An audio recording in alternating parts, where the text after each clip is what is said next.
Example है हमारे पास third, page number 92, triangle chapter चल रहा है, ठीक है, और 9th क्लास का ऑब्वियसली।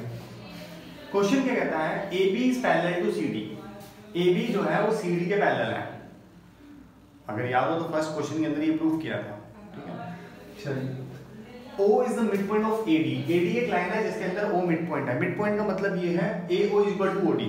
तो गिवन अपने तरीके से लिख लो, उसने कुछ बोला उससे क्या मतलब निकल के आया वो अपने लिए तरीके से लिख लो सिंपलीफाइड वन में। A B is parallel to C D बोला उसने, फर्स्ट थिंग, फर्स्ट गिवन।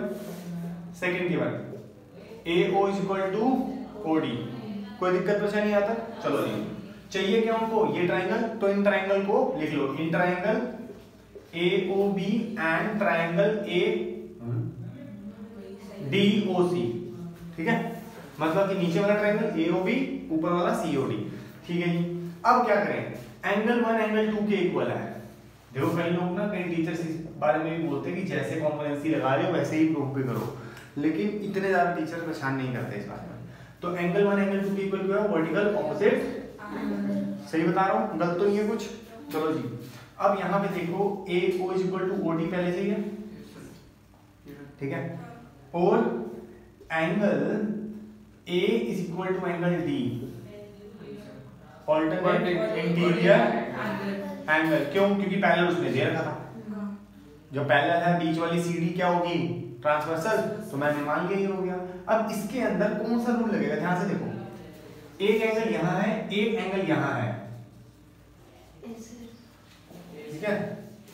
तो इसको लिखें angle 3 is equal to angle 4। ध्यान से समझो, ये गिवन था, रीजन लिखना हर एक चीज के पीछे क्या है।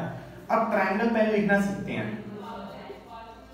ट्रायंगल कौन सा है, AO OD के इक्वल है, ठीक है। Angle AO is equal to DO। आगे और क्या है सर, अब तो एंगल ही है, एंगल कैसे इक्वल लिखोगे आप, ठीक है।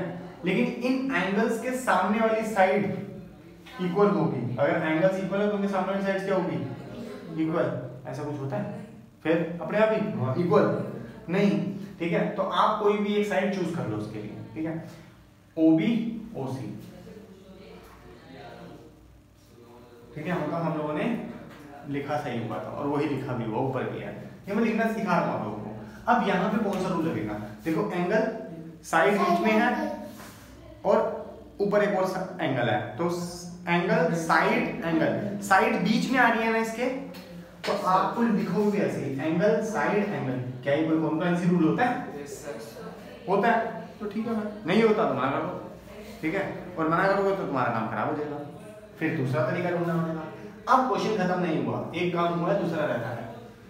O is also the midpoint of BC। इसका मतलब क्या है, कहना है, प्रूफ करना है, BC एक लाइन है और O उसका मिडपॉइंट है, मतलब कि OB is equal to OC। OB is equal to OC। अब तो तुम जानते ही हो OB is equal to, अरे OB is equal to OC is CD। Done? Is it clear? Yeah.